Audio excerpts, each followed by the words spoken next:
And then I had heard stories, people were getting their checks and the checks were bouncing, or, they deposit the check in their bank No. and then like days later, the bank was like, oh, actually, no. So I was so nervous about this check now. So I took it physically to the bank, like went inside the bank, and I was like, is there going to be any problem with me depositing this? Because I've heard stories about people, not being able to deposit. And so they were like, well, we can't really check because like this bank isn't affiliated with our bank. So we kind of just went for it.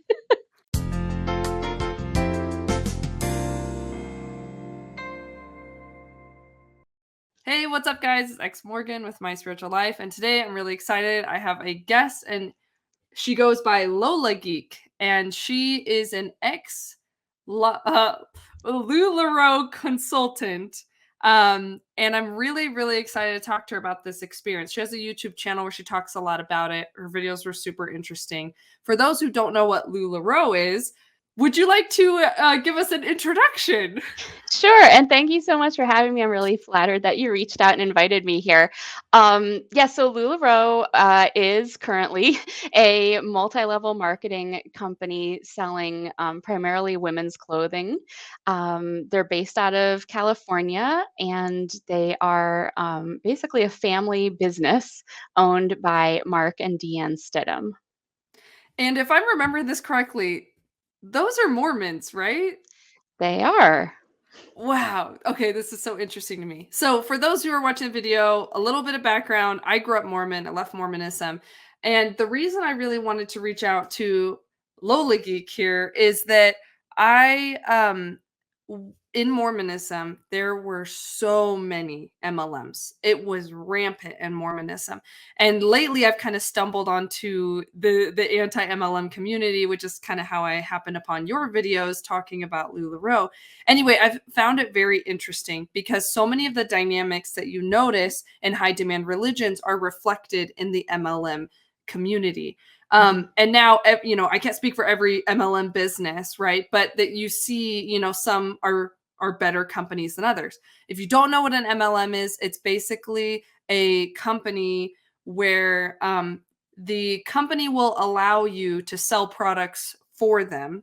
And usually you can't buy the products like online or whatever. It's like usually you have to buy it through a consultant. So they will have consultants work for their company to sell products, and the consultant earns a commission, and the consultant is also encouraged to have other people sign up like underneath them to earn a commission off of their commission.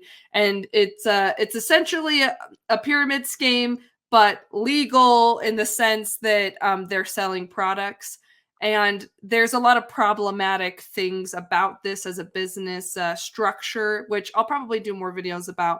But specifically today, we're going to be talking about LuLaRoe. Did you want to correct anything on that or add to any of that? Yeah, just to add, I think the way that they like get away with this structure is, they say, well, you don't have to recruit other people. You can make money just by selling the products. But you'll find in most of these companies, especially LuLaRoe, during the time that I was with them, people are not making their money off of selling whatever the product is. They're making the big bucks off of the commission they earn from the people below them and below them and below them in kind of a pyramid-y structure. I love that. That's a perfect description. For those who don't know, because I didn't know this until just a couple weeks ago, pyramid schemes are illegal. And when we say a pyramid scheme, the thing that sets a pyramid scheme apart from a multi-level marketing is that with a pyramid scheme, you're just recruiting people underneath you. There's no product to sell. With multi-level marketing, it's kind of a loophole that they get through is like, oh, we're selling product. We don't have to recruit people to make money. We can just sell the product. And so that's how they get around that. So an MLM, that's how they differentiate. And that's why they're legal right now. And for those who aren't aware of the MLM, just what that world looks like, the problem with this business model is that you have a few people at the top making all the money, and then a bunch of people at the bottom working their butts off, not being paid by the hour, not having benefits, not having, working their butts off, trying to sell this stuff, and then finding out that they're not able to make very much, and that all of the money that they're making is largely going to their upline, which in my mind, the more I've researched about this, seems to be, to me, more and more of a unethical business practice, because the business itself, it basically has free workers, where while you're working really hard to sell a product that you have very little control over. And anyway, any thoughts on that before we kind of get into your story? Yeah, well, and not only, the structure that you described, but also a lot of the people, especially at those lower levels in the structure, are kind of, they're sold a dream. They're told, look at this high up person, you could be just like them, join in now. Um, Even, get in on the ground floor. Like, it is no longer the ground floor. After the first couple people, the ground floor has flown by. And really, by the time you join, you don't have a chance of ever replicating those top level people. And a lot of people are really, they're in situations where they're really struggling, or they're really looking for something, maybe they are a stay-at-home mom or something, where they really need something that would allow them, that kind of flexibility. And they're really just sold something that they would never be able to achieve. And I think that's the really sad thing about MLMs. Right. I love that you point that out, because that was something that was kind of blowing my mind, is that MLMs do have this way of selling you on the dream of, Mhm, they will kind of use your dreams of financial freedom and working from home and all those things to entice you to sign up. mhm, And mhm. then the problem becomes like that those dreams, like you said, unless you're actually in on the ground floor, are not likely at all, because what is it, like 97% of people that work I for think it's like MLMs don't make 99%. money. Yeah. It's, It's it's most of the people. it's most of the people, and the sad thing is, even if you were in at the ground floor, and you were making all this money, you know that you're making it off of, like, single moms and stuff, because most people buying into these companies, the catch is, you don't just get to, like, they send you the product and you sell it and you take the commission, you buy the product from them, and then Right. so you're investing, and then if you're not able to sell, you're losing money. And Mhm. that's the catch, is that a lot of these MLMs make most of their income off of their sales force, which is just like, when you start to get down to it, it's just like very sleazy, in my Yeah. No, opinion. you hear often, the consultants are the customers, whether it's having a really high buy-in fee. So, like with LuLaRoe at the Mhm. time that I joined, people were paying thousands of dollars to join and get their, initial inventory. Or even some companies have like a $99 kit or whatever, but then there's some requirement. You have to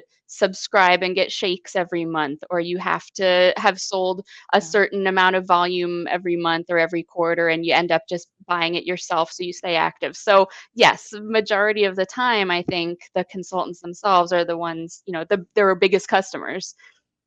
Oh, it's so crazy. I love that you're helping me with this video, because you know so much about this, and it's a great introduction into this world, for those who may have no idea about it, because this has been blowing my mind. And obviously, I've been involved in the MLM world like kind of my whole life, but I know a Mhm. lot of people haven't been. Anyway, okay, so now that we kind of set that foundation, I'm sure that there's probably more things we'll think of, but why don't you tell us about kind of what was going on with you, why you got involved, what intrigued you about the company, maybe, yeah, just whatever background, like what got you started with LuLaRoe. Sure. So let's rewind in our minds to the summer of 2015. I was looking for maxi skirts. I wanted to buy a maxi skirt, and I kept seeing the name LuLaRoe popping up online. I don't even know where I was looking, because they were really not in my local area at all. At that point, they were Mhm. still mostly like a West Coast and maybe, like Utah area kind of thing. Yep, Um, yep. Definitely Utah. Yeah, yeah. Well, and the company is based in Southern California. So I think, Yeah. they had people out there, maybe like Arizona, that sort of area. Um, but yeah, so I'm not even sure where I heard of them, but somehow I heard of LuLaRoe and they were known for having great maxi skirts. And so I started trying to find someone that sold it because you can only buy it through consultant, as you had mentioned. And again, there was really nobody in my local area. So I started following a few consultants on Instagram, just, finding them through the LuLaRoe hashtag. And I guess I found one who was like a friend of a friend who was doing a party like an hour away from me. And I drove up there, didn't get a maxi skirt. I think I got a pair of leggings. But yeah, so I still didn't even get my maxi skirt. But so I was following these other girls online. And so also at that time you had to join a Facebook group if you wanted to shop from somebody. Everyone had their own unique inventory, so you couldn't just go to a website and pick what you want and say, I'm buying it from Susie. Like you had Right. to look at that specific person's individual things that they had, and maybe there's a red dress that you like. She has it in a small and you need a large. And I got to go track down someone who has that red dress in large. It was totally random what everyone got. I guess that's like a big thing I should mention about LuLaRoe, the way Yeah, that yeah, it works. probably Um, explain, yeah, a little bit more. yeah, Well, I mean, so I know you're trying to tell your story, that's, but yes, yeah, I guess we'll we'll backtrack explain for a that in a moment. second. Yeah, Yeah. yeah, But yeah, or so like I said, so I had found, a few people online. I had bought a couple pieces from people online, and around this time they were doing their convention for the consultants in Southern California. And like I said, I was following the hashtag on Instagram and it just looked amazing. They had a giant beach party with a band. They were doing like all these fun activities. You could go to the warehouse and pick out your own items that you wanted straight out of the warehouse.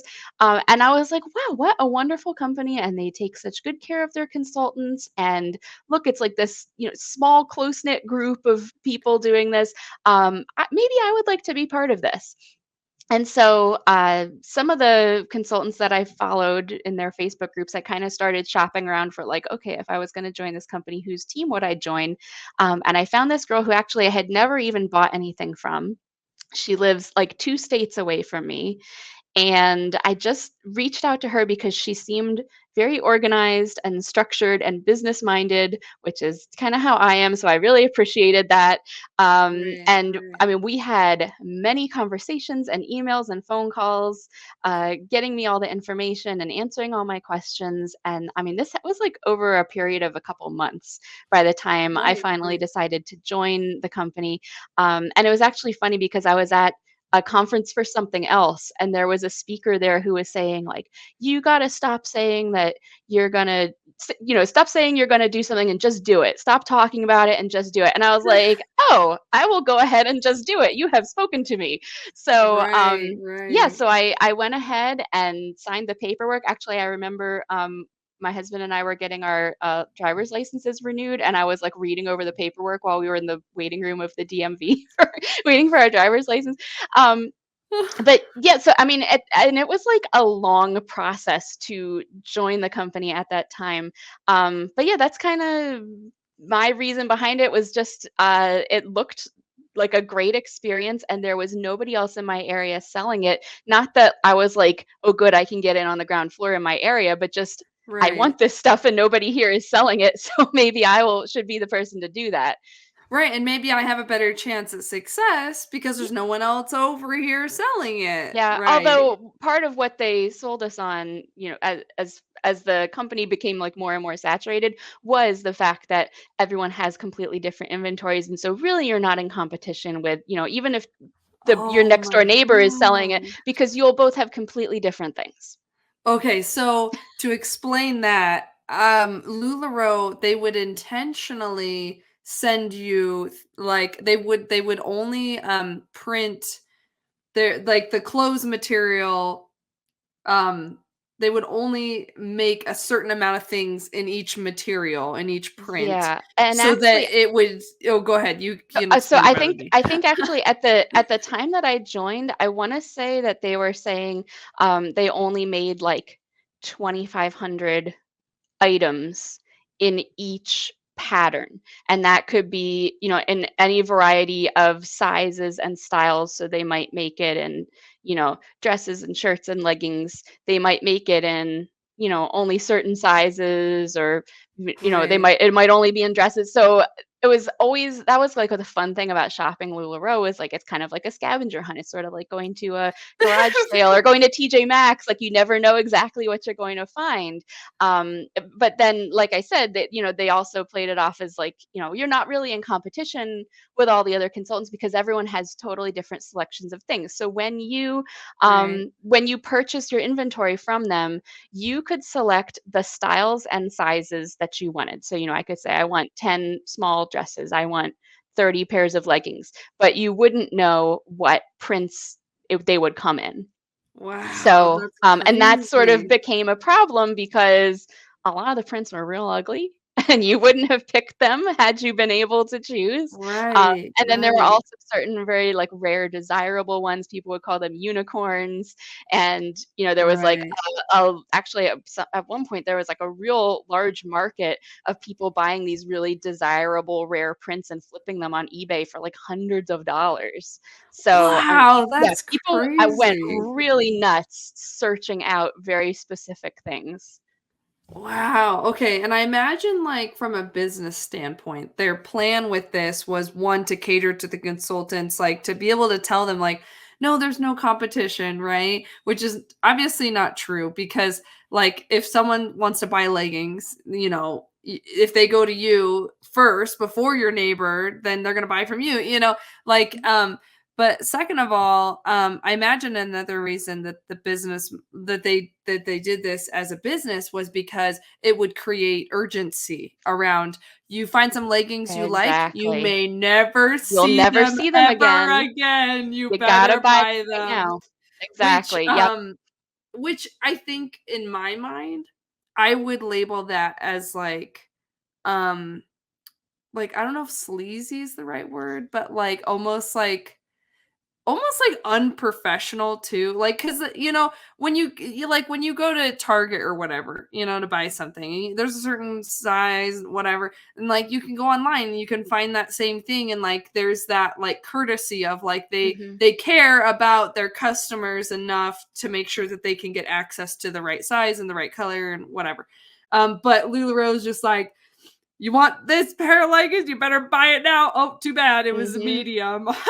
Yep, yep, and the Oh. sense of urgency was definitely something that we were taught and encouraged to take advantage of, and actually, like, a lot of times, if people were at a party or whatever, and there wasn't anything that they totally loved, they would sort of, like, make something work just so they could buy something, I see. "Well, this isn't my size, but, I'll knot it and, make it fit," or, "Yeah, Oh, I no. don't love this print, but it's the only one in my size, and I really want one of these." So, yeah, it kind of worked both Wow. ways. Both like if you see something you love, you have to get it, and if you don't see anything you love, like you'll make do.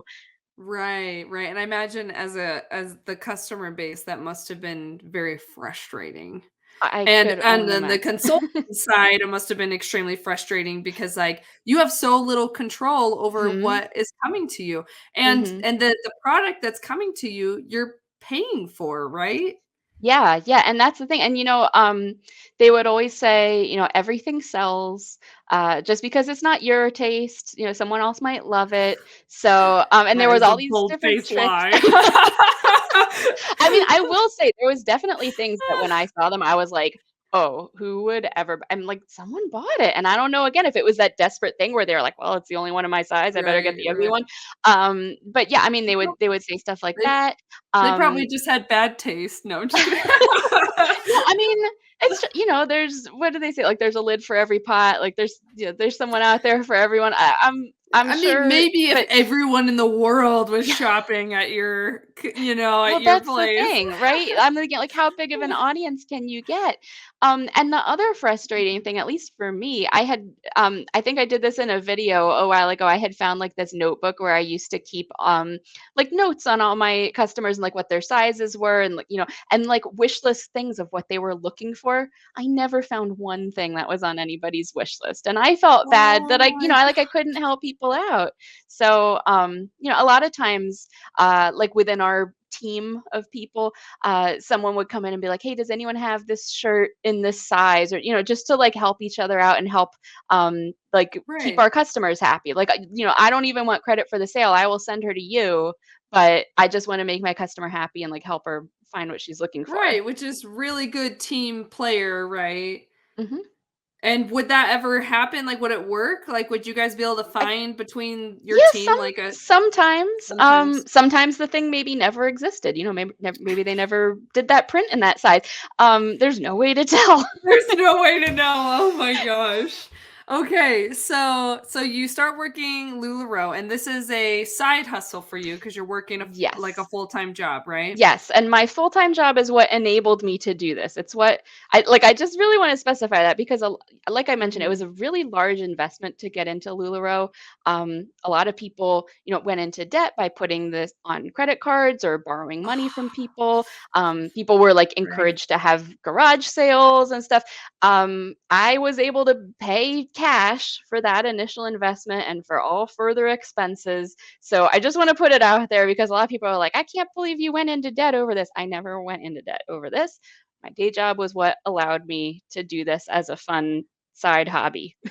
Yeah. Well, and the scary thing is like they will manipulate you in the sense like and luckily, you had, a better head on maybe than some people, but there's a lot of people that they're like, "Well, I would love to, work for LuLaRoe, but I don't have the cash to start my inventory."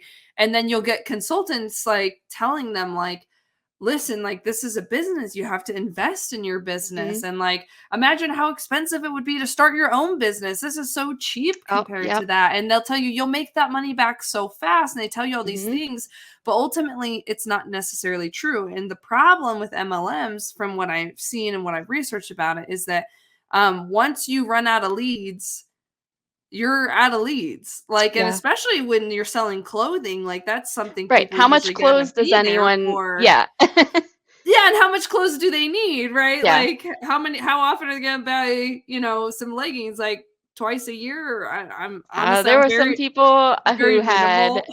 Yeah, I know. There were some people who proudly showed off their collections of hundreds of leggings in like very desirable prints, and I'm like, I've kept like 3 pairs for myself. Like, your Oh legging my gosh. You're collection like, dwarfs mine. if you're a LuLaRoe consultant, right? You just have to hope you find someone that treats it like a collectible Mhm. and that Well, and a they're lot of people did. A lot of people oh really did. man. So I think one of the problems with MLMs too is like again they rope you in with telling you, this can be your full-time job. Like you Mhm. can, and the harder you work, the more you're going to make. And like you can make as much as you want, and those things fall apart when you realize that you have a limited amount of Mhm. friends. Even your friends have a limited amount of friends. And they also don't point out to you that you're only pretty much selling to your friends and to people or to their friends. And that can be really difficult because it can put a strain on those relationships. And Mhm. once you run out of people to sell to, then what do you do then? And that's where people start dropping out of the MLMs that they're in because they are pouring all this money in and they're not able to keep up, which is so unfortunate, right? Anyway.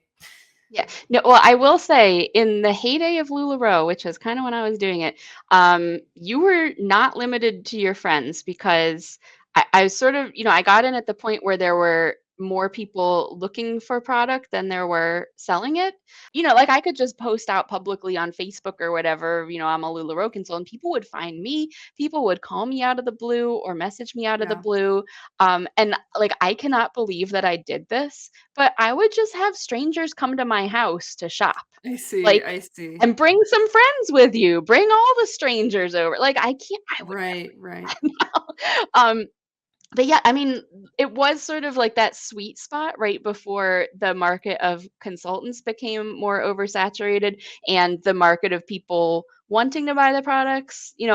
Like I think there was a lot of quality issues at some point and a lot of the patterns being bad and all that. Right. And I think the people who were interested in buying it sort of dropped off. And meanwhile, all those people who'd been like waiting desperately to get in and join as consultants were picking up, and they sort of like crisscrossed each other on the graph, I see, and I see.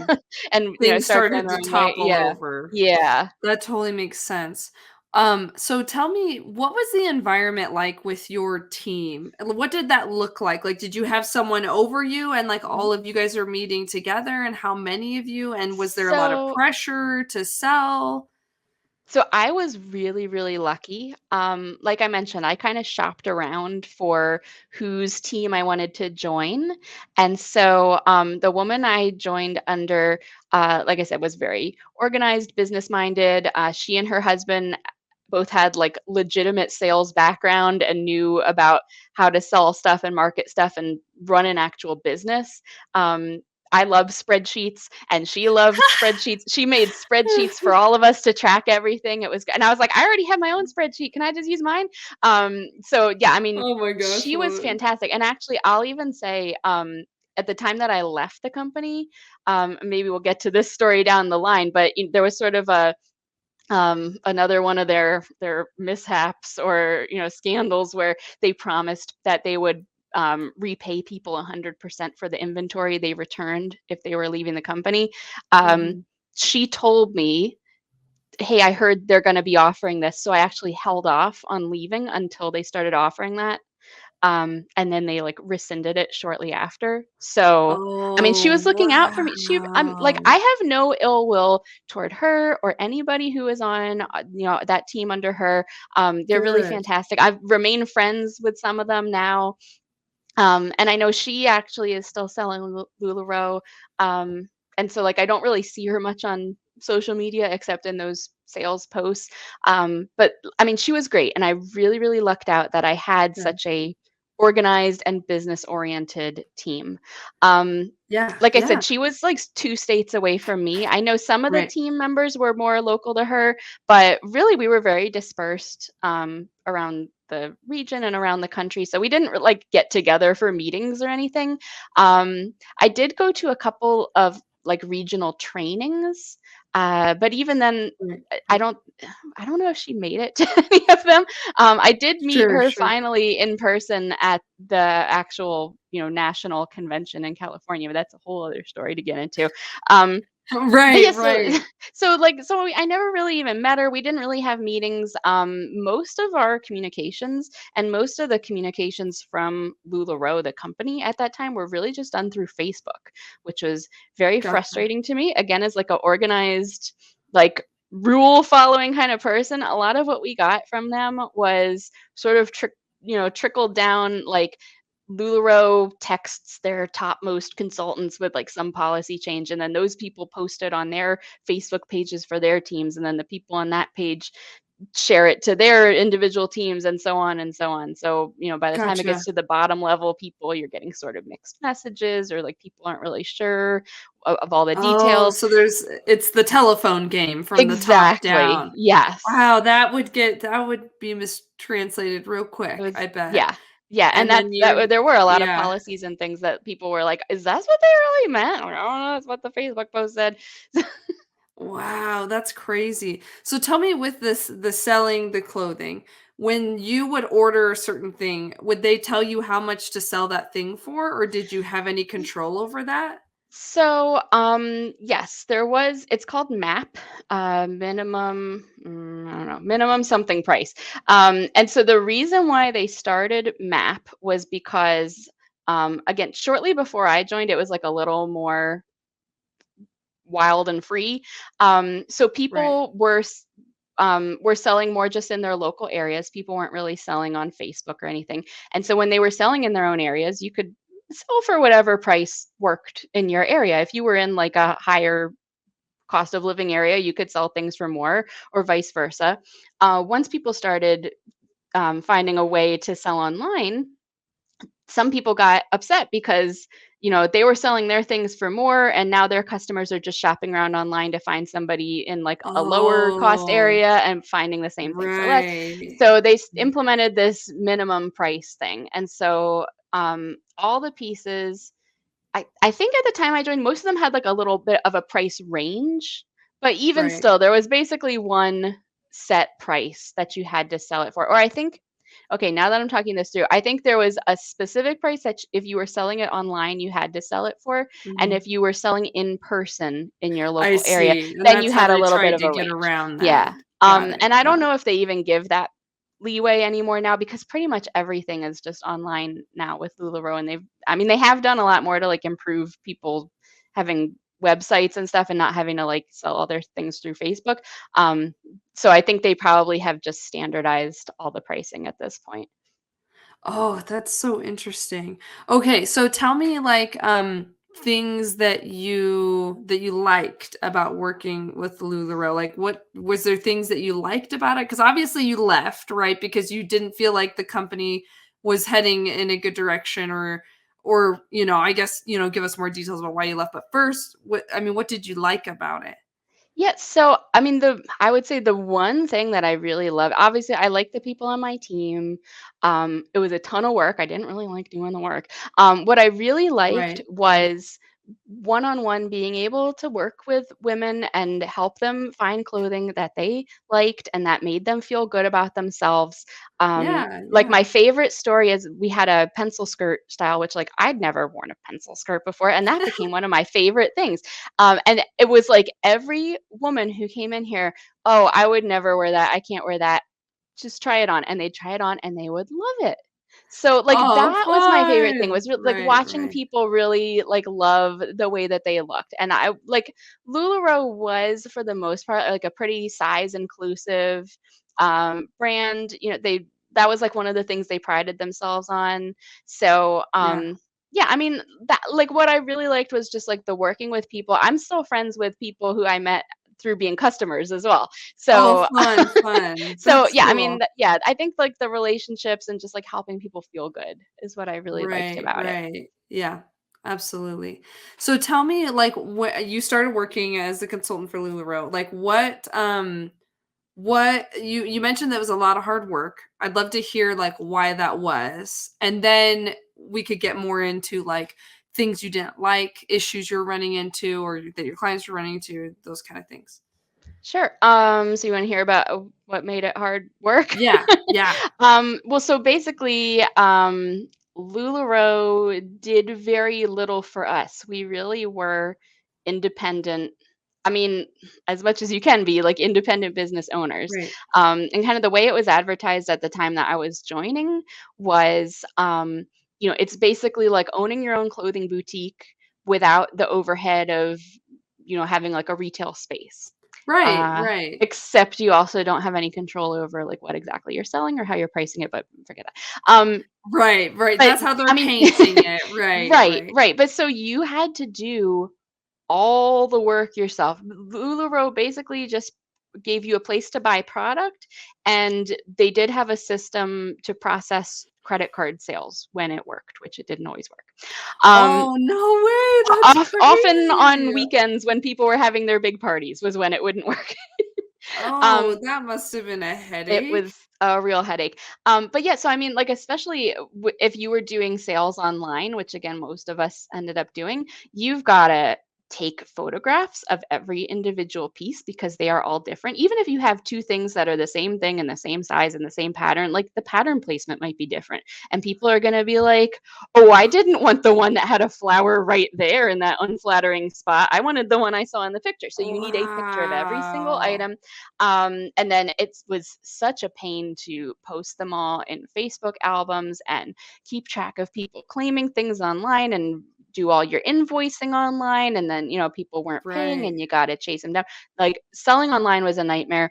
Selling in person was a lot more bang for your buck in terms of like right, effort to sales. But then, you're loading up your car with thousands of pieces of clothing and your racks and all the whatever right, other accessories and decorations, taking them somewhere, either finding someone who wants you to do this at their house or their business, or you're going to some event and setting up, and that might have an expense as well. right, Um, right.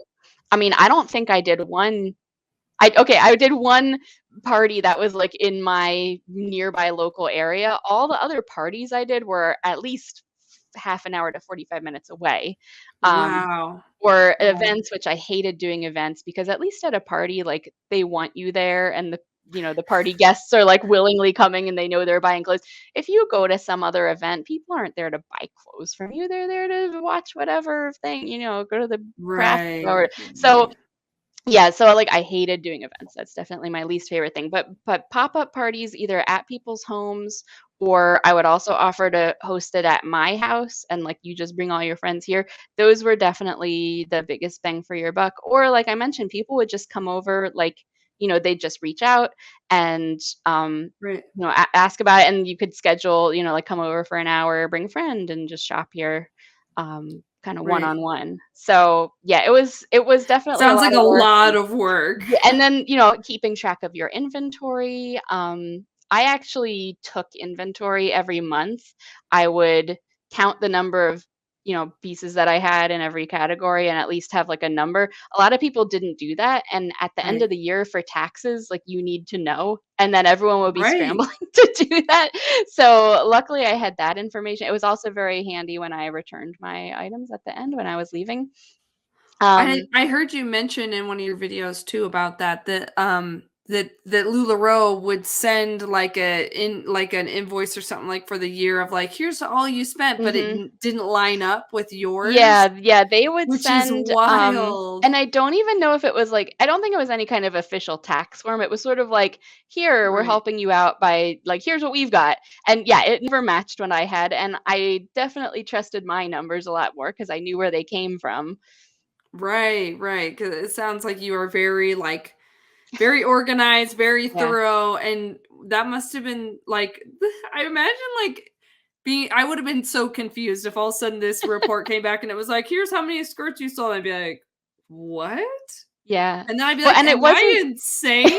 And then I'd be like, no, they I don't clearly think it aren't was even keeping as track. detailed. I don't think it was even like, here's how many you sold of this, this, and this. I think it was just numbers. Like, here's how much you bought from us in inventory, and here's how much we processed for you in credit card payments. Like it just never Oh matched what I had. So wow. Wow, that's so sketchy. yeah.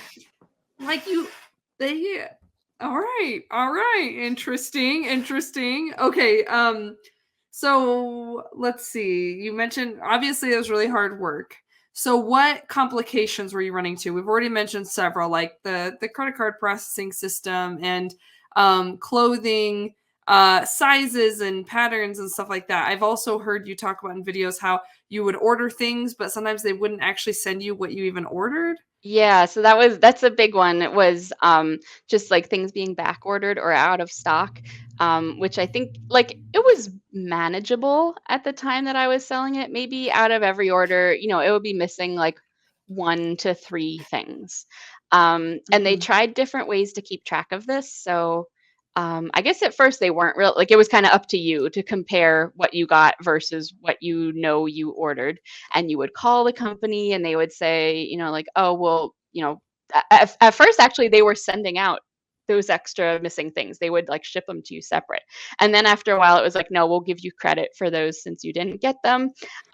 Oh, and Sometimes you would explain what get, that means. So you're oh, paying money, you're saying, "I yep, want this skirt or whatever," and then they say, "No, never mind, we don't have it, but we'll we'll just just hang on to your credit money. we'll just Yep. And then the next time you want to buy something, you can use that money. Yes. instead of refunding you." Yes, instead And of giving me the which cash back that I sent to them. yeah, Yes, very yeah, tricky. But yeah, I mean, so at first it was kind of on us. And then after a while they started including like a little card in your box. If something was missing, it would say, like check off like, okay, 3 of this missing, whatever. And you'd like hang on to those cards and eventually they would make it up to you or credit you or whatever. So like, yeah. everyone had like a stack of these cards that they were keeping track of all their missing things. Then they started printing it right on a label on the box. So on the box itself, there would be a label that listed everything you purchased, like each item and the quantity, and then it Okay, would also okay. say like how many were out of stock or like how many you didn't get. Um, and then of course you would sometimes get things that you didn't order. So I know for sure I got like 2 of this one style of shirt that I didn't carry, and I did not like. And I think actually they were in my size, and I was like, let me just try it and see if it. No, it was not good. But like, you know, So that just like somebody out there wanted random it. other Yeah. things thrown in Yeah. there. Well, and not only random other clothes, but sometimes this never happened to me, but I saw photos from other people. They would just put like items in the box, like books or Oh office my god! supplies.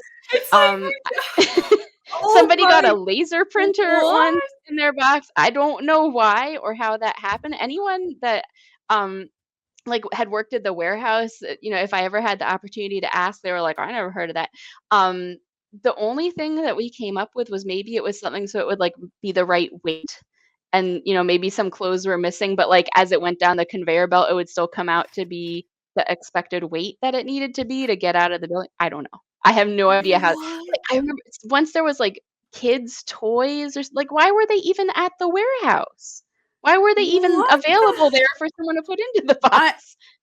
this is so strange to me because I've heard other people talk about this in videos where like random things were thrown in the box or like clothes you didn't order or just actual items. And to Mhm. me, I'm like, was there like someone in the warehouse like pranking people? Like imagine that the box is going through, oh, it's not heavy enough. Let me Yeah, just I don't know. throw this ruler and some tape in there, like boom, we good to I don't know. go. That's That probably is my so biggest strange. mystery of LuLaRoe that I would like to hear solved if possible. Wow, I feel like we should hire a private investigator to discover this. Although it might be too long ago now. Yeah, I was gonna This say, is I don't just think there's so anyone left who would know. oh man, they gotta track down someone in the warehouse has gotta know something. We gotta start shaking up some gotta scare people and tell us what's really going on.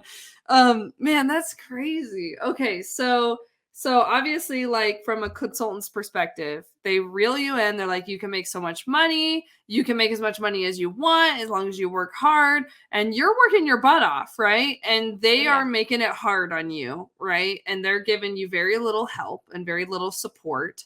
And how is that, how is that for you? Is that starting to kind of wear down on you? Is it frustrating? I mean, of course Oh, it is, for but sure. Yeah.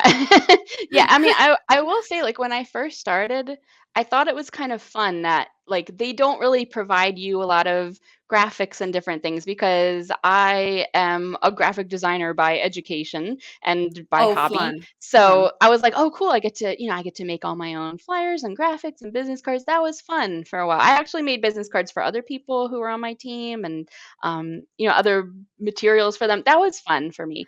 But it Right, would have right. been nice if they had provided some more assets. They were basically just like, here's the font that we use. Go for it. Good luck. Have Yeah. a great time. Oh man, that's crazy. Okay, so question about the money. And of course, answer this to, whatever you're comfortable answering it, but you're working your butt off, right? And I mean, we know that most often in MLMs, not only will you not make money, but you'll lose money. Mhm. Now, I know I've seen in your videos you talk about you didn't lose money, but my question is, did you ever do the calculation to find out like if you were making more than minimum wage? No, I definitely was not making more than minimum wage. I mean, I Oh! can tell you, I'll just give you a big spoiler. I don't know if I've even shared this in my own videos, but in basically a year and a half of actual selling, I think my total like net profit. Wait, is net before or after you subtract your expenses? Gross is Yeah, before you subtract, right. net So is after. my Yep, I right. So my got you. total, yeah, my total net profit was probably around $10,000, which is not bad. I mean, hey, I made ten Right, thousand right. dollars. But considering I was doing basically a whole second full-time job, it was not great in 18 months. I'm curious, like, if we were to break that down, like, with a calculator really quick, because, and that, for people who don't know with MLMs, like, that's pretty unusual. Hmm. And when you can see that when you look at different MLMs, disclosures at the end of the year, it's pretty Hmm. unusual to make that much. Well, Obviously, and I you were didn't even working make I yeah. didn't even make 10,000 like all in 1 year. Like I wouldn't have been in the 10,000 range for the full year Right. even. Right. Because if we broke that down to a year and a half. 90s. So Oh my gosh, this is crazy. Okay, so to recap the math, what we did was we took a year and a half, divided it by 78 weeks, and then divided that by hours a week. 20 for like an average amount of hours, and then that comes down to $6 an hour. Yeah. Which again, like you can look at it and you can say like, oh, $10,000 in a year and a half, I'd love an extra $10,000. But would you love to work for $6 an hour? Is that what Yeah. you I would love? mean, if you are having fun and enjoying it, which like for a lot of the Right, time I right, was enjoying it. But when it got right. to the point where the effort I was putting in was not worth the, payback that I was getting, then it was not enjoyable. Right, right. Absolutely, absolutely. Okay, so tell me what other complications kind of came up as you were working for LuLaRoe, and like what kind of led you toward that, like, maybe I don't want to do this anymore. Yeah, well, and again, I think you might have said earlier, like I left because you disagreed with them as a company, and I don't know if at the time that was why I left. Because a Right, lot of the really crazy stuff that has come out about them wasn't really known at the time that I was with them. So I would say, right. the poor communications and constantly changing policies, that was huge. That was extremely frustrating.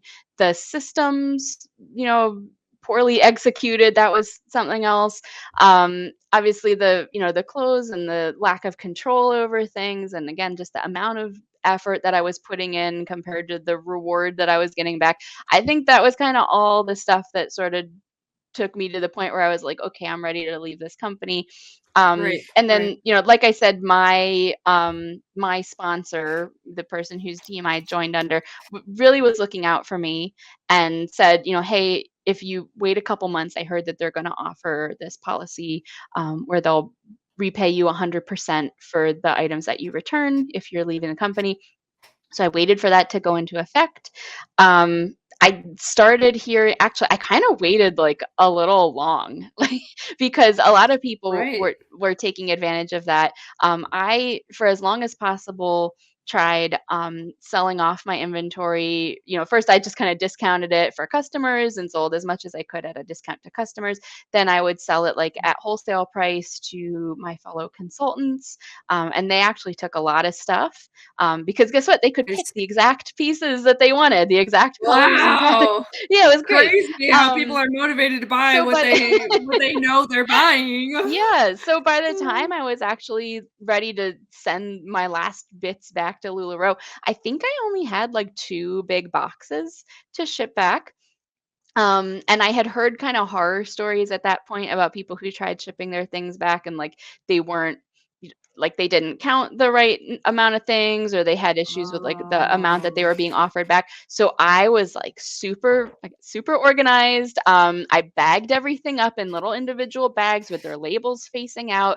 We had right. forms that you had to put in that said like exactly how much of what you were returning, and I like printed them out and put one in every box and highlighted like the exact things that were in this box.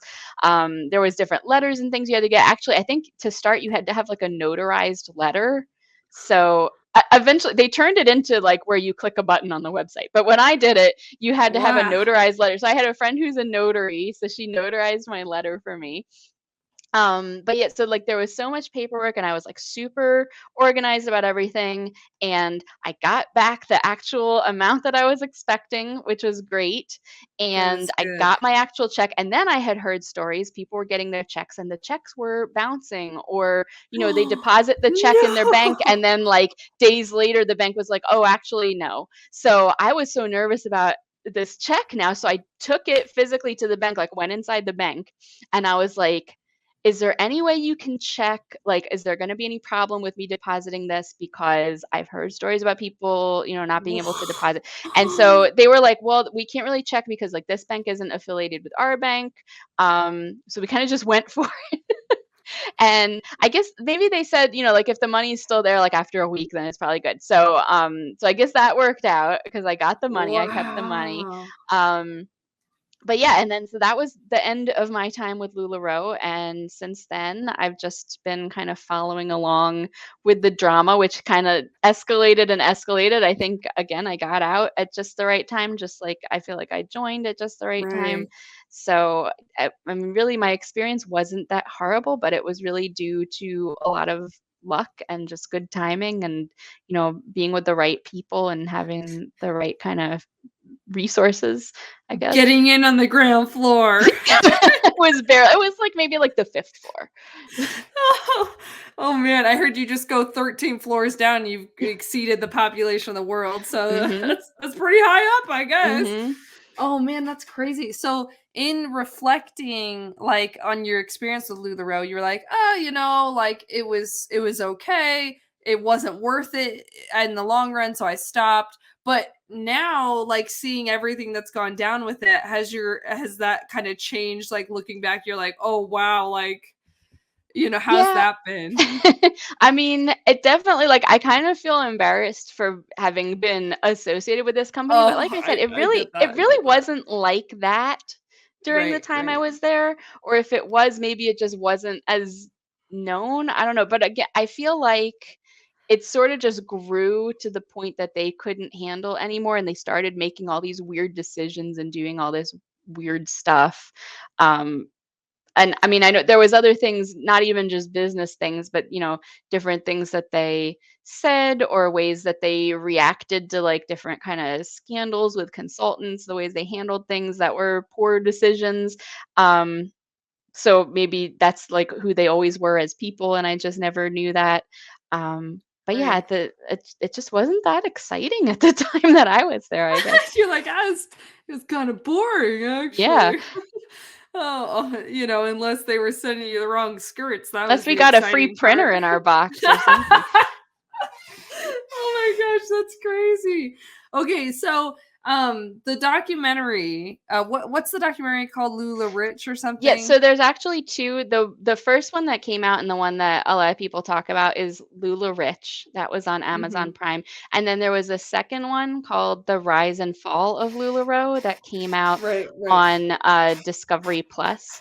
And they both kind of presented the story in different ways because I think like with a documentary, there's a rich trove of information that you could share about LuLaRoe. So Right, I think you really kind of just have to focus on like one sort of story and right, carry that right. through.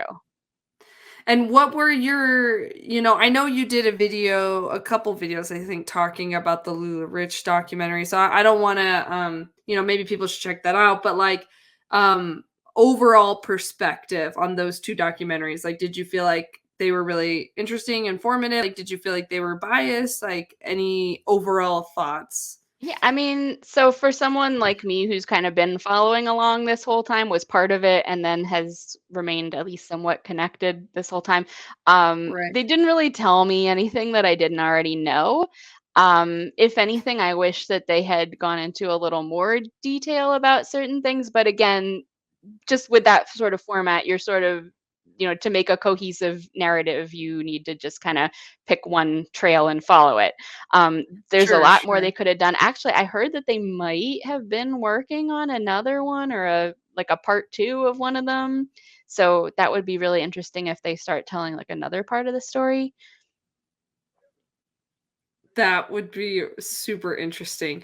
So, one of the big scandals I'm aware of, because like you've mentioned a couple of times, LuLaRoe started to kind of pick up steam. I guess around 2016, 17, somewhere around there. Yeah, I mean, I would say like 2016 was huge for me, and the beginning of Mhm. 2017. Um, that was sort of the time where like the brand was like gaining interest like virally, like people wanted those leggings. People would pay hundreds of dollars on eBay for those leggings.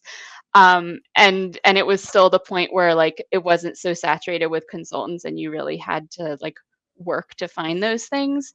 And then like I Right, said, the right. lines kind of crossed, so then like there was more consultants and like fewer people wanting stuff. And It sort of dropped Right, off right. after that. Where I like that demonstration. So my question about that was as it started, booming, that scandal that I was mentioning, it was something like they couldn't fit everything in the warehouse, so they started storing Mm. things like outside. Could you tell us a little bit about that scandal? Well, so this is all, allegedly, and what I've heard, and obviously I have never seen this firsthand. Of course. Um, of course. I will say I probably was actually at the warehouse at the time that this was happening. So I I'll this heard is you so mention this that. is what happened from my perspective. I was at the LuLaRoe convention in California in 2016, and as an optional thing. This wasn't a standard part of the event anymore because there was way too many people, but I signed up for the optional tour of the home office and the warehouse. So I was at the warehouse, like inside it, and sort of like on there's like a balcony sort of overlooking the warehouse floor. So we weren't actually on the floor. We certainly were not behind the warehouse. But at that convention was when they released the Carly dress. And a lot of people, as they took their dresses out of the bags, said, "Oh, my dress is like wet and has a weird smell." And people said, "Oh, it's like from the dyes. It's because they were in such a rush to get these to us that like the dyes haven't set right or something." So that's why everyone's Carly dresses are coming out wet. So knowing now that like those dresses were handed out while I was at that event and I was at the warehouse at that event, that's why I'm thinking I was there and just didn't see it. But yeah, Wow. supposedly what happened was they basically just outgrew their warehouse space. I think in the time I was with them, they moved to like at least two larger warehouses. Yeah, So yeah. again, just because the company was growing so much faster than they could handle. So they had Right. all this inventory coming in and they didn't have room to put it. So they would just have pallets and like bins and baskets of product outside behind the warehouse, out in the elements. Uh, Maybe it Oh was like my covered with tarps. gosh. I don't know. But like they're in now, I said in one of my videos it was the desert of California. I don't know California geography. It sure seemed like a desert to me. There was cactuses growing there, but whatever it was, whatever geographical thing of California, it was a very hot place that would get cold at night. Mhm. There were critters, there was sun, probably there was rain getting on all this stuff, and people were getting products shipped to them that was smelly, moldy, wet, had mouse droppings in it, was Oh sun my damaged. I think I'm not sure if I received anything sun damaged, but I definitely saw people got things that like it clearly had like a stripe that was sun bleached, that was like the yeah, side that was folded up, when it was folded right, up in the back. right. So, and there was always some reason why this was. Oh, that's not send out. No, it's meant to be that pattern. It's like a tie dye kind of thing. Like Oh it's my like there was gosh. always some explanation, or else like only one person has ever gotten one like this. Just you can return it. It's defective. You can get whatever. Um, so luckily, like I said, that I really don't know how I lucked out that I never really received anything like this, like maybe one or two pieces. But I think again, by the time that I was leaving, that was sort of when it was really ramping up that like everybody was getting somewhat damaged clothes. So yeah, the rumor was that they were storing things outside, and actually at one point in the ex LuLaRoe Facebook group that I'm in, I think there was somebody who had worked as a contractor at the warehouse, and he said like one of his jobs was they were taking the pieces out of the bins or like sorting through them um, to like mix them in with the stuff that was already in the warehouse to make sure there's like a good blend of everything on all the Right, lines. right. So I mean we've heard it from multiple people. I think there was a guy in the documentary who said like, oh, here's where we stored the pallets of product outside.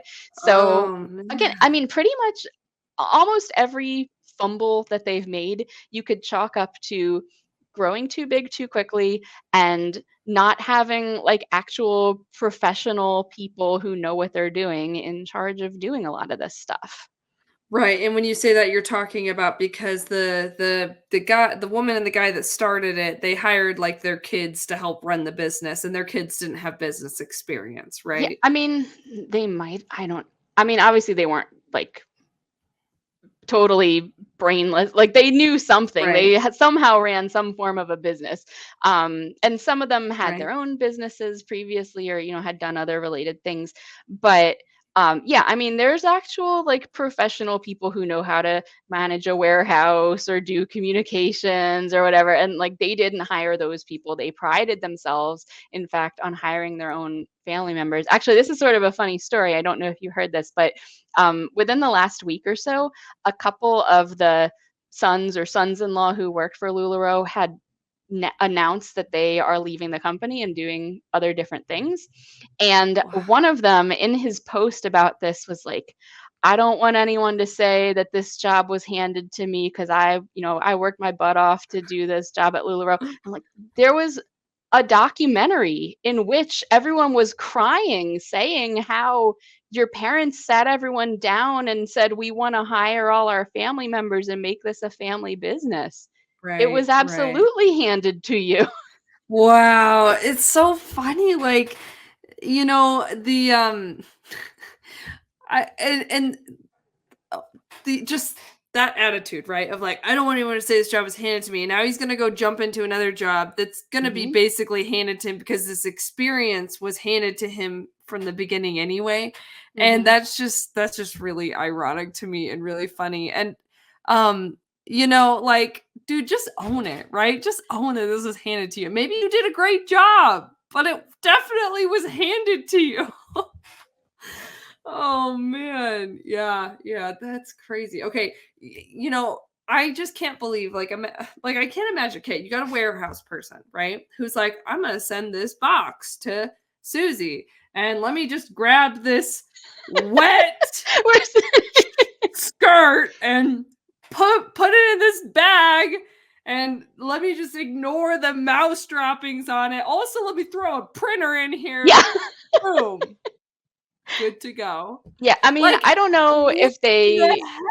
What's going on? well, first, okay, I'm sure that the actual people who were packing the boxes in the warehouse, number 1, I don't think they were paid enough to care that much, and That number if that's 2, fair.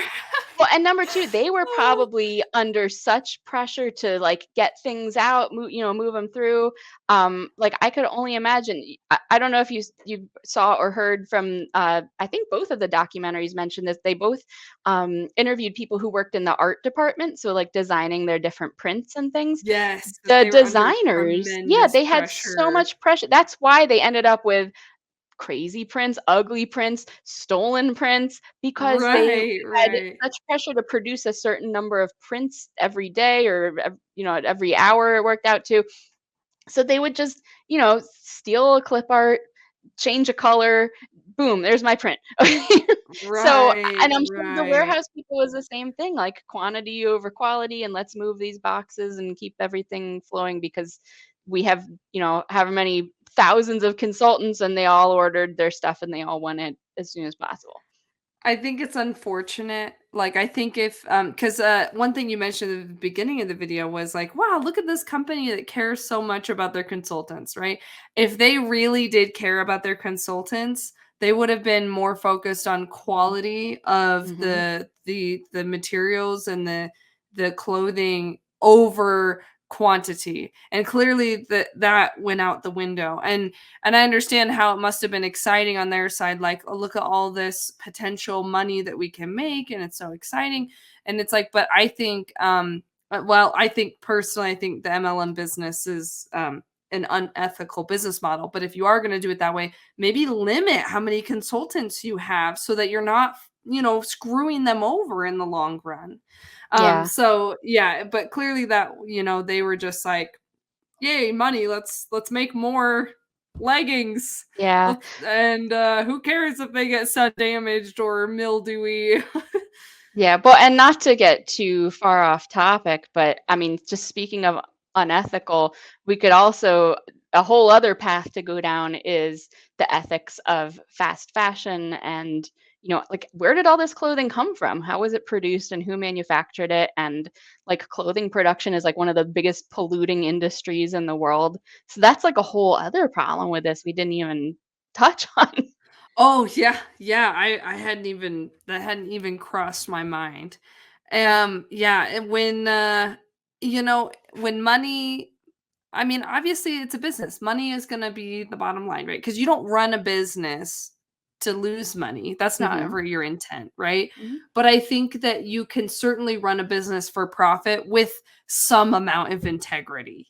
And Mhm. clearly that just kind of went out the window along the way, which is unfortunate. And of course, I don't know behind the scenes all of what was going on, but I think it's incredibly unfortunate that this company that was built on the backs of all of these individual consultants was then screwing them over pretty carelessly. And from Yeah. my understanding, and I'm curious to hear if you know more about this, that once a piece was damaged, how did they handle buybacks or returns with that damaged piece? Yes, so that is another thing that changed over my tenure with LuLaRoe. When I started, I think you would just maybe there was somewhere online like to report it or something, or maybe there was a place to email. And sometimes they would ask for pictures of the damage. Maybe you'd like mark with a piece of tape, like here's where the hole is. And then most of the time, sometimes they would say ship it back, but most of the time they would say like, okay, we'll replace it. And if you can fix it and give it away, or you can dispose of it however you would like. By the time I left, they were very selective about what they would accept as truly damaged. A lot of time they would be like, "Oh, that you can just sew that seam back up and sell it. It's perfectly fine." And also, Oh you could my only gosh. you could only damage things out in groups of like 10 or 15. So you had to wait until you had many damaged items all to report all together, and then they would like tell you what to do with it. If they Holy even accepted them all? Yeah. Just like So just hang on to your broken and damaged stuff. yeah, We'll hold just on to throw your them together. money and, Yeah. like, down the line, we'll talk I about it. mean, I guess that's the good thing about there being so many issues and problems is you build up those damages quicker and you can get them out of your house quicker. Um, I mean, Yeah, I yeah, don't that is think the pro. I don't honestly, I don't think I even had 15 damaged things the whole time that I was actively selling LuLaRoe. I know for sure I had a few. I had things with little holes. I had Yeah, things with torn seams. I had things that came with like little stains on them from who knows where. who Um, knows what. and I never had a problem with getting them accepted. Again, I think just because of good luck and timing, it was like before they started getting really picky about that. Oh, that's not damaged. Just like say it's like a special one of a kind dye, it's unique. Oh my gosh. But I definitely also had Yeah. like a pair of leggings that the seam was split and I stitched it up and just kept them myself. I was like, I wouldn't be Wow. comfortable selling these to someone else, but they are perfectly fine. I'll just sew them up and keep them. Wow, that is crazy. That is absolutely crazy. So tell me, you've been kind of watching LuLaRoe for a while now. You were involved in it, for a long time. Like, I mean, what are your just thoughts about the company now? Because the company, for those who don't know, is still active, right? But my understanding is they're certainly not in their heyday anymore, I guess you could Yeah. say. Or you tell me. Yeah, well, and I really do feel so far removed from it at this point. Like I don't Yeah. I'm not really friends with anyone who's actively selling it anymore. Right. Um, Maybe a couple people, but like I'm not even sure if they are. It's changed so much from the time that I was with them. So again, like one of the things that really sold me on it was they had their own designer, they were making their own pieces, they were making them all in the USA at the time I joined. Yeah. And designing their own prints and everything was very unique. And storing them Now outside on their own pallets. well, Just that kidding. came later. But Yeah, I'm now, just I kidding. mean, it really just looks like any old random, like boutique clothes that you could order from overseas. Mhm. They're not really priding themselves on any kind of unique prints or anything that they made themselves. Their designer actually left the company, and like they don't have a new designer, so like obviously they're not designing their own clothes. They're clearly just ordering stuff in bulk. They're sort of like, at the time I was doing it, there were maybe 10 different styles of things between all the leggings and tops and dresses and skirts and everything. Now it seems like they're coming out with a new style every week or a couple a week. They're, Wow. announcing them. And so it's sort of, I don't know if they're trying to like take advantage of the FOMO of consultants, like I better hop on and buy every new style, or they're Yeah. just like, we can get 1,000 of these, let's buy them and release them, and then you'll never see this style again. And now we got 1,000 of these, and we'll buy them and release them. But I can tell Mhm. you from what we saw of this year's convention, which I think just happened last month, it is not the stadium filling level that it was at the peak of LuLaRoe. It's kind of back Wow. to the low key party that maybe was like the thing that drew me in, like the more small Right. and intimate convention. So, I mean, that we don't have any way of knowing. Well, we don't know how many consultants there were at the peak. We don't know how Mhm. many consultants there are now, but it has definitely dwindled. I mean, even just like reputation wise, like I can't imagine how, after those documentaries came out and all their legal troubles and everything else, I can't imagine how anyone would proudly be like, "Oh, I'm a LuLaRoe consultant." Because it's just like not a Right. thing to be proud Be of proud of anymore. anymore. Right, right. Yeah, that totally makes sense. Yeah, I see. I find this just so interesting and so fascinating. And, you know, they really do, when you learn about marketing, you learn so much about human psychology, right? Mhm, Because the idea behind marketing is, how can we get people to sell or get people to buy, right? How can we get people to buy? How can we get them to buy, quickly and a lot, right? mhm, And you learn so much, and it's interesting to me, um, when you look at these MLMs, it's not just about like how can we get people to buy our product, but it's like how can we get people to buy into being consultants, right? mhm. And how can we get them, all in, and so much of what they are selling is the dream of living this Exactly. free life, living this, getting to have fun and help people get clothes that they like, and living this dream of like, you can quit your day job, and like it's a capless income, just Mhm, all of this stuff. And then what happens with the MLM model is that eventually it just topples over. Now, what I'm curious about is, it obviously, it expanded, expanded, expanded, and then it kind of toppled over, and now it shrunk back down. I'm like, is it gonna like expand again and then like topple back over?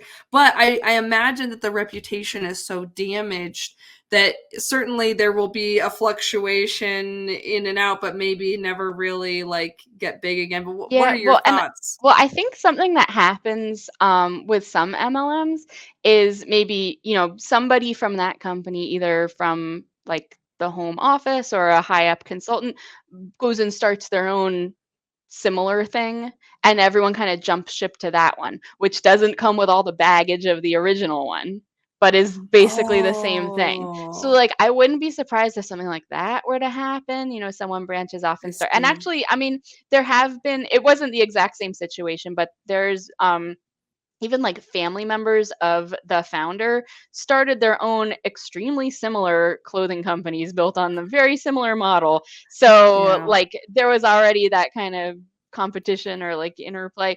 So yeah, I mean, I wouldn't be surprised if something like that happened. A lot of consultants actually had gone off and started their own boutiques. Now they have the setup for selling clothes, they have the know-how from selling clothes, they'll go Right. do it themselves. And they can just Um, find yeah, legitimate just the way that wholesalers. LuLaRoe is buying their stuff wholesale, they can buy their own things wholesale and pick what they get. Right, right. And yeah, and actually have more control, and yeah, actually be like a legit business owner. Right, right. Okay, I see. So, you mentioned to me before the video, and I thought it was super interesting, so I'll have you say it again, that you are surprised that the company still exists, you know, scandal after scandal. Did you want to say anything kind of about that? How many times do you see somebody who has scandal after scandal and you're like, "This'll be the thing they get them," and they keep going. So, yeah, I don't know how they're still standing, and it seems now, especially, like, a lot of that stuff has kinda simmered down. Like, at the time the documentaries were coming out, there was Mhm. a lot of stuff about lawsuits against them. They were in the midst of, like, paying, I don't know, like, $1 million restitution for stuff. So, like, you would think certainly one of these things, if they're, like, gaffes that they've just said in public. If that didn't get them, certainly the legal stuff will. Nope, none of it. So, like, Wow. if they're still in business and there's still people willingly joining on at this point, like fresh new people joining, I don't know what's gonna stop them. Right, right. Yeah, yeah, I totally feel you. So And tell I'll, me, like, do Oh, go ahead, go ahead. I was just gonna say, like, also at the time that I joined in 2015, not only was there really no anti-LuLaRoe stuff out there, there wasn't even really like an anti-MLM community. So I Right, think now, right. like, anti-MLM is so huge, and then there's so much out there about LuLaRoe. I just can't imagine anyone who has Google would still think it's a wise decision to join, like, not Yeah. only any MLM, but especially LuLaRoe. Right, right, and it's hard for us to imagine, but I guess, the on the flip side of that is that for people who've never heard of the Mhm. company, and then they have a friend that's like, "Hey, come sell clothes," you know, they're bought into the Google it. dream, and Before you do anything, Google it, right. please. Of course, that's great advice, but of course, a lot of people don't do that, right? Mhm. And I think that those are the people that I don't think anyone that watches the documentary is like, "I'm gonna go and Yeah, be I in need to be the part of that. yeah, yeah, and so I think, it must be that people, you know, are still, um, you know, involved because they may just not be aware of those things. Mhm. I wonder, like, for consultants that are actively selling, if they hear about these, like, do they just try to avoid them? Or, like, do they watch it and think, "No, that's not Yeah, well, legitimate?" Do I you have know. any thoughts on that? Yeah, I think probably what's happened with LuLaRoe, and I'm sure other MLMs and different things, when stuff negative about them comes out, you hear from the higher ups and it trickles down, like, don't give that the views, don't give it the clicks. It's sort of like a bully, like, just ignore it and it'll go away. Those are just Yeah. haters. Obviously this isn't true because look how wonderful we are. And I think, Wow. like, I know when Lula Rich first came out on Amazon, I watched it, like, the day it came out, and there were Mhm. already, I don't know, like, a couple hundred reviews, like, one-star reviews that were clearly from consultants who didn't even watch it because it Didn't had just come watch it out. at all. And they're like, "This isn't true. These are all rumors. This is all old stuff that happened years ago and has already been resolved." Da, da, da. So, I think I haven't checked Wow. the reviews lately, but I'm sure the legitimate reviews have, outranked those one-star reviews at this point. But, like, yeah, you're told it's like a controlling thing, just like a cult or a religion or whatever else. Don't look at this. This obviously Right, isn't right. true. It's not for you to see. Just keep doing what you're doing. Keep your head down. Keep working your business. You don't have time to mess with those little people who would belittle you or whatever. Oh, it's crazy because it really is so similar, and again, I'm sure it varies from company to company, but it's scary, you know, and it's scary what, in my journey, believing a high demand religion and interviewing lots of other people who've done the same, what I've seen is that it's scary to realize what people can be convinced of, and Mhm. especially when they're motivated to want something to be true, right?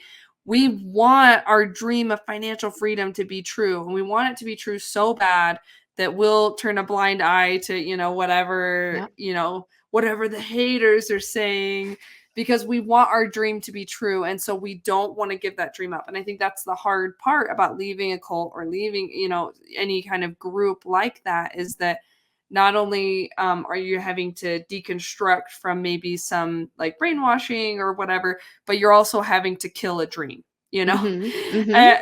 And that's a hard thing to do. It's a hard thing to do, to kill a dream, for sure. Yeah. Oh. So, tell me, do you buy LuLaRoe clothes anymore? No, and actually even the pieces that I had, that were my own, I am pretty sure at this point I've either sold or given them all away. So I do not wear LuLaRoe or buy LuLaRoe or support LuLaRoe. I was thinking that that was probably the case, and Well, they're makes really sense. nice. I still wear no, even if I wanted to, like I couldn't bring myself to even wear those things anymore. Yeah, yeah, just knowing everything that happened, that makes sense. That makes sense. Okay, so any other closing thoughts on LuLaRoe before I ask you just your overall opinion on MLMs? Um, no, I think I've shared a lot of my story and about the company. Thank you. Thank you. Yeah, I appreciate it because there's a lot of people like you that get really excited about the stuff. They get super involved. They work their butts off and then they make less than minimum wage or they lose money, which is just so unfortunate. Yeah, yeah, and So sorry, I think please, the one thing I would say, if anything, is, and I emphasize this every time somebody like reaches out to me about my story, I was extremely lucky. I was super lucky in when I joined, when I yeah, left, who I surrounded myself with, the way that I ran my business. I definitely am a person who researches things before I do it, and like I said, there really wasn't anything negative out there about LuLaRoe at that time. But like I definitely know that LuLaRoe has been a extremely detrimental experience for many, many people who've been involved with it. And I really feel like I'm an outlier in the fact that I didn't yeah, lose money. I didn't have any like major relationship issues. I didn't lose friends over it. I didn't lose my husband over it. I didn't destroy my house. I was just super, super lucky in the way that everything happened with me. And it really was not the case. And, you could get someone else on here and do an interview with them, and they would have yeah. a much more dramatic story. I'm a real boring case, a real boring example of a former LuLaRoe consultant.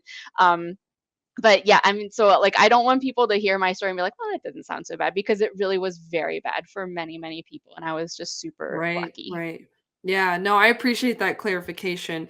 And I think it is just, yeah, important to note that, like, again, even when you are oftentimes in an MLM, like, well, not oftentimes, very rarely, when you are in that ground floor level, what you have to remember is that the people under you and your downline are suffering, and that is unfortunate, right? And of course, that's not.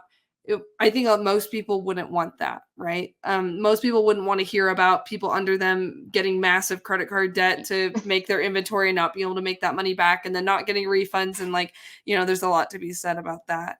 Um, and of course, but everyone is, going in it very genuinely. I think everyone's just trying to be a good person. They're just trying to make some money. They're trying to, help sell a product they believe in. And so most people go about it in a sincere way as much as Mhm. possible. So wrapping up, tell me your thoughts on MLMs in general. Yeah, I mean, so obviously it's a very detrimental business model. Like I said, before you do anything or join anything, I would definitely do some research about how the business works, how it's structured, how do you really make your money. Um, and yeah, I mean, like we were talking about in the beginning, I'm sure there's some form of legitimate MLM business, and maybe, it's not as negative to people, but really the majority of them, you're making your money off of the other people that you recruit and they recruit and so on down the line. So, Right, right. yeah, I mean, like you said, nobody wants to think that they're like harming people. And probably while you're in it, you think like, look at all these people on my team who are building their dreams and making, but like they're Right. not, they're not. Right, right. There's so much, like, almost delusion that's fed into it of, like, I'm helping these people live their dream, and, like, that's because I do think most people in MLMs very sincere, very, like, good people, and they just don't realize that their dreams aren't really attainable. Just statistically speaking, unless you're the one that started the Mhm. MLM, you're not making money. You're just Yeah, and not. I'm sure most people are not going into any of this maliciously or wanting No, to take no. advantage of people or ruin people's lives and get rich off of whatever. But like that's how it ends up working out. It's just the reality, right, of how the structure works. It Hmm. just is. Yeah, I don't know, I find it all so interesting. I've just been going down that rabbit hole of the MLM world, and it's really resonated with me for a lot of different reasons, and so I was really excited to find someone that knew more about it to talk with me. So thank you Sure. for your expertise, I you don't know? I don't know that I like that I'm an MLM expert, but I enjoyed the conversation and thank you for reaching out. Yes. So, just as a reminder, people can find you on YouTube. I will link below your channel, and maybe I'll even if you have like a playlist of your LuLaRoe Yeah, stuff, maybe we yeah, can I link do have that. a whole I have a whole LuLaRoe playlist of all different things on the topic, so Party. Yes. Okay. Well, everyone definitely check her out, and thank you for this conversation. And comment below if you joined an MLM, what your experience is like. I would love to hear about it. Also, lastly, I'll just say huge thanks to our Patreon supporters. Couldn't do this stuff without you. Really appreciate it. I have extra content on there for those of you who are interested in financially supporting the channel. Juicy videos, go check them out. All right, thank you, and I will see you around. thank you. Bye.